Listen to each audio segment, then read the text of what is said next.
amores! Como que vocês estão? Sejam muito bem-vindas a mais um vídeo aqui do canal e hoje nós vamos conversar sobre união estável, e é algo que traz muitas dúvidas, muita insegurança, muita preocupação. E se você está aqui e está assistindo esse vídeo, já te dou os parabéns, porque você está buscando informação, que é algo muito importante. O meu nome é Mayara Brasil, eu sou advogada de direito das famílias para mulheres e aqui no YouTube eu trago vários conteúdos sobre os direitos das mulheres, sobre relacionamentos, sobre como você buscar garantir os seus direitos também. E aí entra a união estável. União estável é algo muito comum hoje em dia, já que muitos casais vão morar junto e vamos ver no que dá, e a gente não precisa de papel passado para definir nossa relação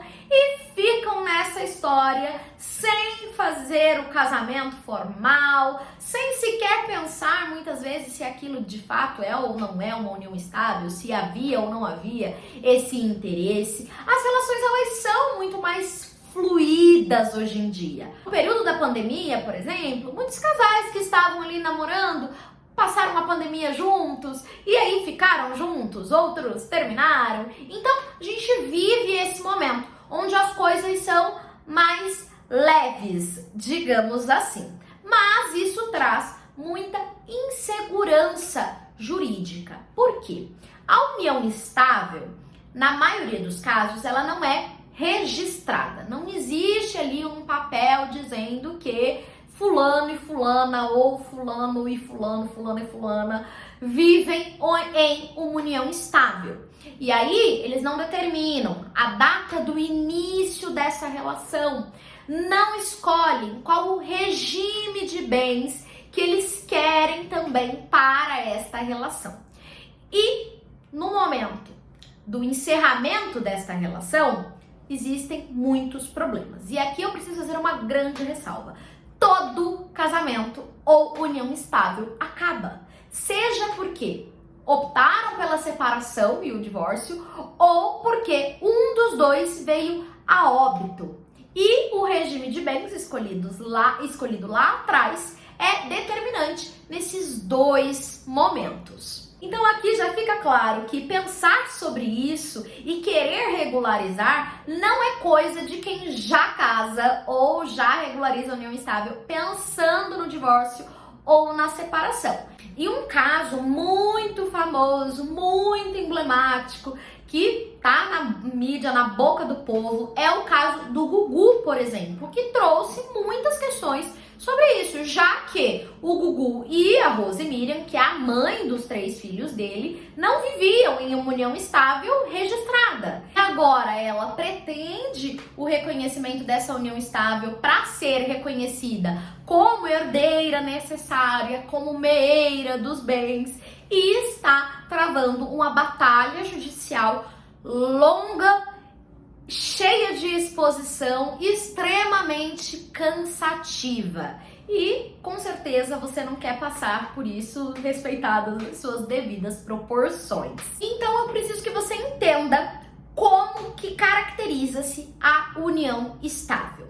Ela precisa preencher alguns requisitos, que é, essa união precisa ser pública. Então, aquele namoro, por exemplo, que diz que o Gugu teve com um rapaz, mas ninguém sabia, então já não entra como união estável, porque não era uma relação pública. Essa relação também precisa ser duradoura.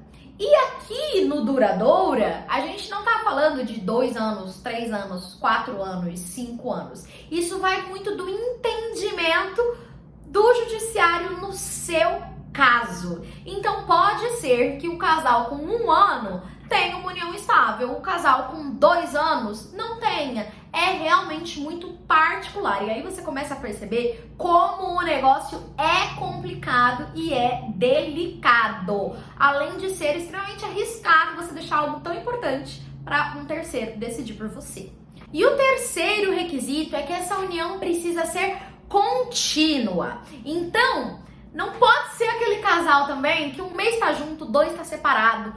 fica 2 junto, 3 separa, porque aí essa relação não tem uma continuidade, tá? E por último, precisa existir o interesse de constituição de família.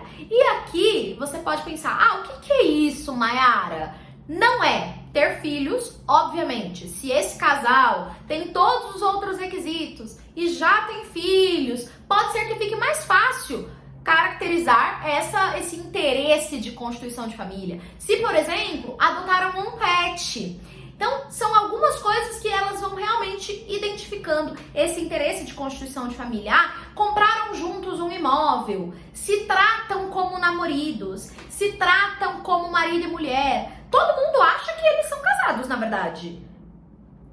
Aí entra essa questão da constituição de família. E para todos esses requisitos, você perceba que é algo que depende muito do campo probatório. Então, você vai precisar, em um eventual processo de reconhecimento de união estável e dissolução, ou num processo de reconhecimento em virtude do falecimento, você vai precisar de muitas provas. Você vai precisar que essa união durou bastante tempo, que essa união era pública, que essa união foi contínua, que existia interesse de constituição de família. E nessa área de provar, pode sim existir muitos percalços, muitas dificuldades envolvidas. Além de toda essa insegurança que eu já tô demonstrando para você, existe também a questão de que na união estável não reconhecida, o que a nossa lei, a nossa jurisprudência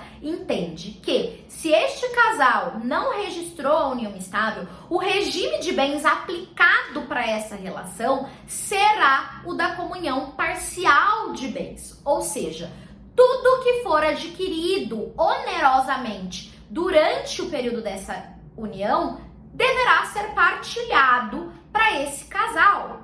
E aqui a gente tem também um caso muito conhecido, que é o da Lara Nesteruk, que inclusive deu muita mídia, muita questão em cima disso, porque não tinha uma união estável registrada, tudo aquilo que ela conquistou no momento da separação, independentemente de quem trabalhou, quem motivou a separação, é devida à partilha. Então, corre o risco de você ter trabalhado muito, ter conquistado muito, não ter contado com a outra pessoa, sair levando um par de chifres e ainda ter que partilhar os seus bens com esta pessoa. E de repente este não era o seu interesse. Então é muito importante sim que registre-se a união estável ou que faça o casamento civil. Não precisa, gente, fazer festa, sabe? Não é isso que vai resolver a sua vida juridicamente falando,